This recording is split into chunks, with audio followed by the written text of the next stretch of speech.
ডিসেম্বরে ফেরত যেতে চান। সেটার একটা ফার্স্ট এন্ড ফরমোস্ট হচ্ছে যে আওয়ামী লীগ যে ধরুন কাডার্স বলুন, পলিটিক্যাল ওয়ার্কার্স বলুন, তাদের একটা হোপ দেওয়া।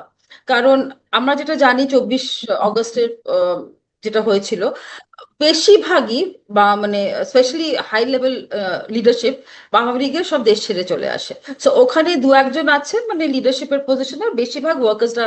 তো তারা তো কোনো মানে মার্গদর্শন কি দেখাবে তাদেরকে? আর এখনো আওয়ামী লীগ তো শেখ হাসিনাকেই তাদের নেত্রী মানে, তাই না? সো উনি যদি এটা বলে থাকে তো একটা হোপ অ্যাসপিরেশন একটা জায়গা খুব দরকার ছিল। কারণ আমি এটা বিশ্বাস করি, এটা আমি বারবার বলেছি, যে Awami League is the oldest political party, the largest political party. তো ইলেকট্রাল ল্যান্ডস্কেপে তারা হয়তো এবার ছিল না ঠিকই, কিন্তু বাংলাদেশের পলিটিক্যাল ল্যান্ডস্কেপে আওয়ামী লীগ আছে, চিরকাল থাকবে। এখন কি ফর্মে থাকবে, কিভাবে থাকবে, সেটা অন্য কথা।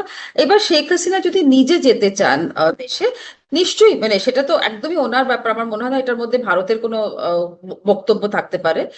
বাট যেটা আমরা জানি যে একটা আইসিটি একটা প্রসেস চলেছিল, একটা legal process is in place. তো উনি নিশ্চয়ই সেই লিগাল প্রসেস ফেস করবেন। এটা তো প্রথমবার না যে বাংলাদেশে political leadership legal process face করেনি, জুডিশিয়ারি সিস্টেমকে ফেস করেনি, তো উনিও করবেন। তো উনি সেটা তো উনি তো বলেছেন যে উনি করতে চান, কারণ উনি বুঝতে পেরেছেন যে, আমার মনে হয় যে উনি আহ, ইন্ডিয়াতে থেকে অফকোর্স উনি সুরক্ষিত আছেন, সেটা নিশ্চয়ই। আওয়ামী লীগের যেটা ফিউচার, একটা পলিটিক্যাল ফিউচার তো পলিটিক্যাল পার্টির, সেটা তো নিশ্চয়ই ওনার হাতে না। তো উনি সেটা ভাবছেন যে উনি গেলে সেই জিনিসটার মানে একটা জায়গা হবে। কারণ আপাতত যেটা আমি আওয়ামী লীগের পজিশন দেখি বাংলাদেশে, ল্যাক অফ লিডারশিপে ভুগছে তারা।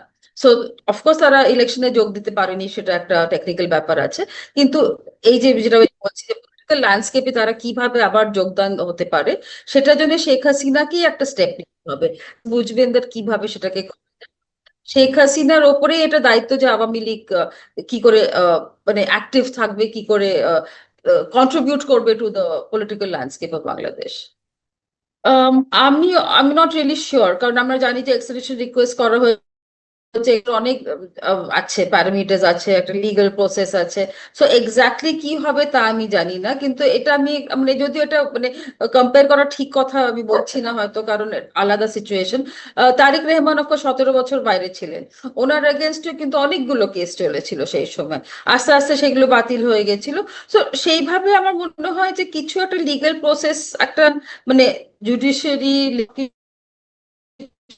মিলিয়ে জিনিসটা দেখবে। অ্যান্ড মানে উনি যদি যেতে চান, মানে শেখ হাসিনা যদি দেশে ফিরতে চান, আমার মনে হয় সেটা মানে সবাই মিলে, বাংলাদেশ বলুন, তার মধ্যে ইন্ডিয়ার কি রোল থাকবে টেকনিক্যালি আমি বুঝতে পারছি না, নিশ্চয়ই কিছু অন দ্য এক্সিবিশনের কন্টেক্সটে থাকে।